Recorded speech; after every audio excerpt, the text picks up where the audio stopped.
A father once opened up to my rabbi and said one of the most heartbreaking and shocking things about his relationship with his son.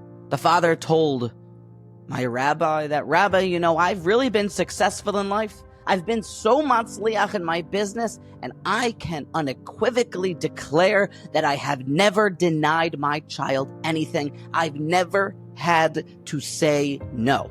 And he was proud of himself. Rabbi Sai, surely you're well aware that this child is destined to now walk the plank off of the shaky pirate ship of his future Judaism, because if there is no, if there are no boundaries, if a child doesn't understand right from wrong and what he can have and what he cannot have, well then there are no borders in life. There are no gedarim, there are no mitzvahs, there are no isurim, there's nothing, there's just hefkerus without the word no.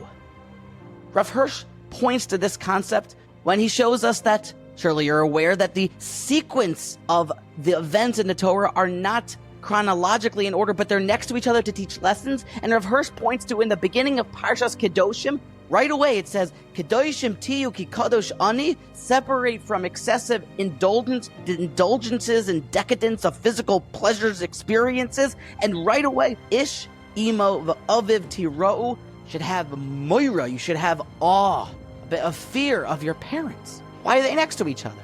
Says Rav Hirsch, because for Kedusha, for Kedoshim tiyu to be had, it comes from a child who's brought up in a healthy, happy home where he understands right from wrong because he has respect of his parents, he understands the family hierarchy, and he understands that what daddy says and what mommy says is best for me, and he continues to steig that way because he understands borders, he understands gedarim.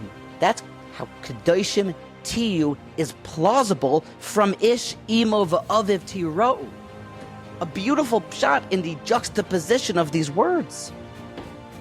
Holiness is like a sporting event in that if you don't have gedarim, if there are no borders, no hockey walls, no out of bounds, then there is no game. There is nothing here in the whole thrill of Judaism. And where Kedusha is when you find a kol mokim she'ata moitze geder erva, ata moitze kedusha, because you now create a certain enclosed area that's specially separated, muvdal, for holiness, for you and God.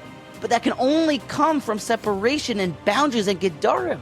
Consider telling yourself no at times. Consider telling your children no at the right times, because Judaism is so special, and we know that special times, special places, and special things is what Kedoshim tiyu is all about. And sometimes it takes a setting of gedarim that comes from telling your child no.